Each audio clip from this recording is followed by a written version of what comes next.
भगवान सिंह यादव, गांव नाहा, निवास स्थान Shiv colony, railway station Kosli, जिला रेवाड़ी, हरियाणा का हूँ। कहीं बैठे हों तो हाथ हिला सकते हैं।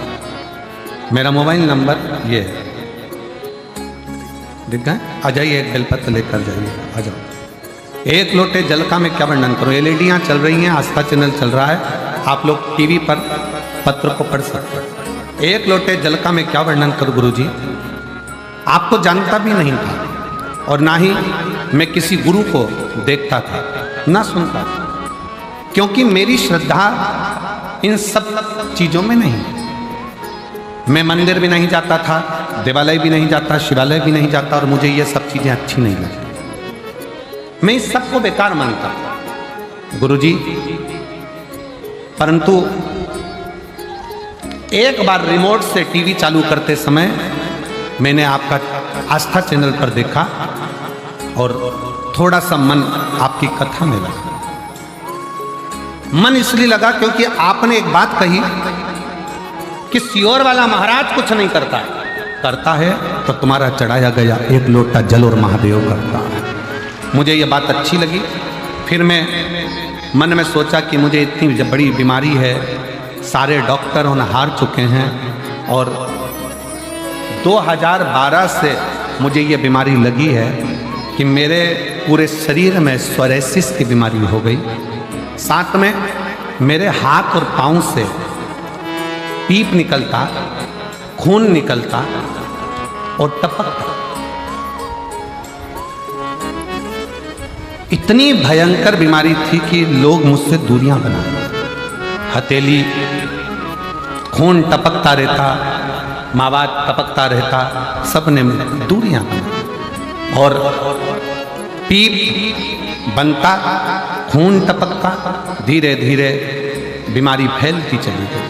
हर जगह इलाज करवाया, दिल्ली में एम्स के हॉस्पिटल में, गंगा राम अस्पताल में, रामदेव बाबा के आश्रम में, देहरादून, अंत में बेस अस्पताल दिल्ली कैंट में भी 4 इंजेक्शन लगाए जिनकी कीमत 16 लाख थी।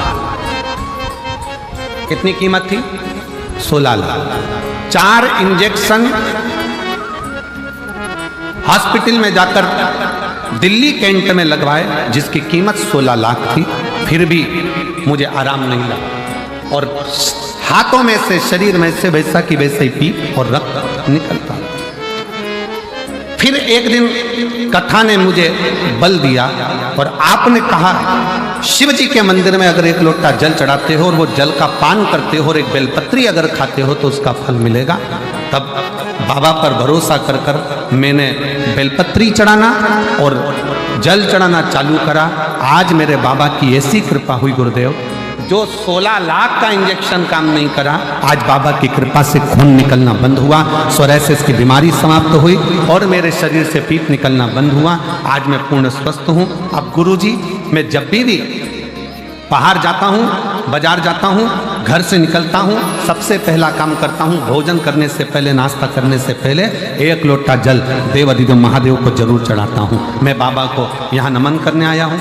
गुरुजी, मैंने शरीर ठीक होने के बाद में कथा 5 पंडाल में सुनने का नियम लिया था। गुरुग्राम सुनी, फरीदाबाद सुनी, हापुड़ सुनी, सिरसा सुनी, और बाबा की कृपा से आज मेरी 5वीं कथा पूर्ण हो रही है भटिंडा की। मैं बाबा को प्रणाम करने के लिए, मेरे शरीर में से जैसे पीप निकलता था उसके मैंने फोटो लगाए हैं, आप देखिए गुरुजी।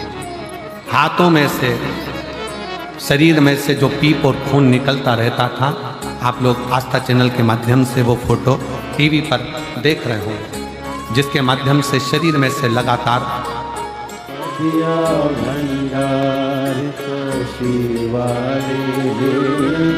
कर दिया मानवा।